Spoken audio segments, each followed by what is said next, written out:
Waktu Abu Bakar mengirim pasukan ke Romawi dan Persia, kan Romawi Persia pada dasarnya sudah menunjukkan permusuhan dari awal terhadap Islam, jadi menjadi ancaman dakwah gitu ya.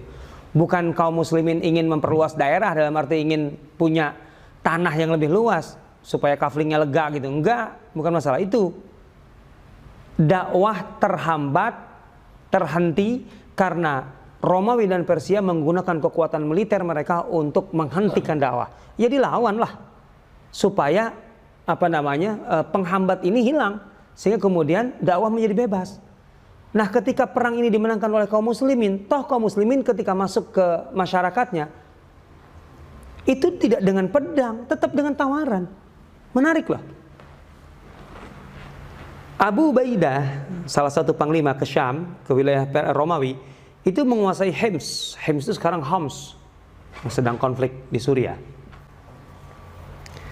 Masalahnya waktu itu beberapa pasukan kaum muslimin di daerah yang lain itu sedang bertarung dengan sengit sekali dengan pasukan Romawi. Mereka minta bantuan ke pasukan Abu Ubaidah. Abu Ubaidah berarti harus meninggalkan Hims, harus mengosongkan kota Hims untuk membantu pasukan muslim yang lain.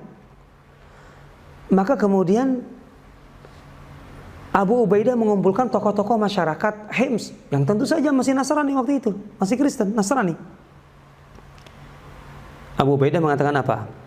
Kami terpaksa meninggalkan kalian karena ada keperluan di luar sana, di luar kota ini. Dan untuk itu, maka semua pungutan, kan kaum Nasrani atau orang-orang Muslim yang tinggal di wilayah Islam, mereka harus membayar pajak, jizyah namanya. Itu wajar lah.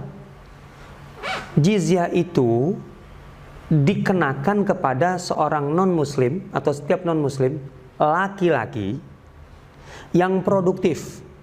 Artinya perempuan enggak, anak-anak enggak, yang jompo-jompo enggak. Berarti laki-laki yang produktif. Wajar kan kalau gitu? Wajar. Jadi kan pungutan yang wajar. Kan kemudian kompensasinya dia dapat apa?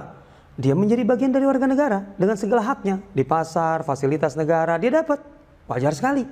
Gitu ya. Lah kita mah kan semua dipajakin kan? Anak-anak emang nggak kena pajak? Kena pajak nggak?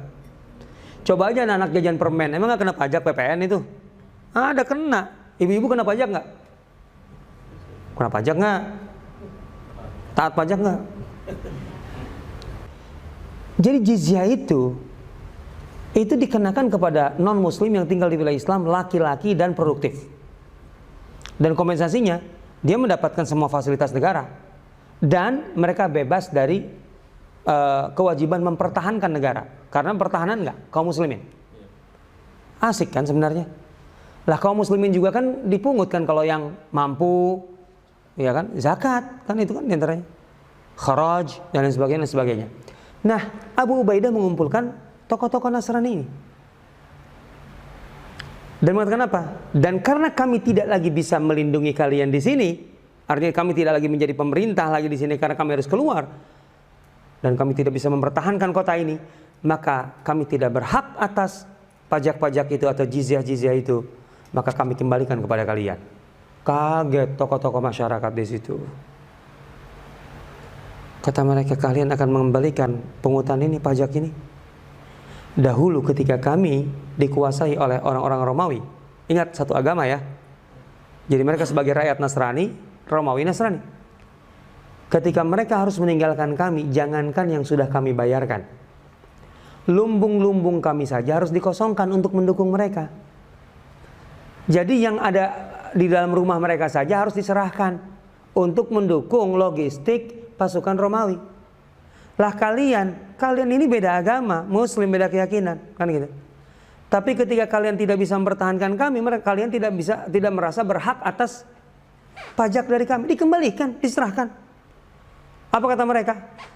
Semoga Allah, ya kalau dibahasakan pakai bahasa kita, semoga Allah memenangkan kalian dan mengembalikan kalian kepada kami sebagai penguasa kami. Padahal Abu Ubaidah mau perang lawan siapa? Lawan orang-orang Nasrani, Romawi.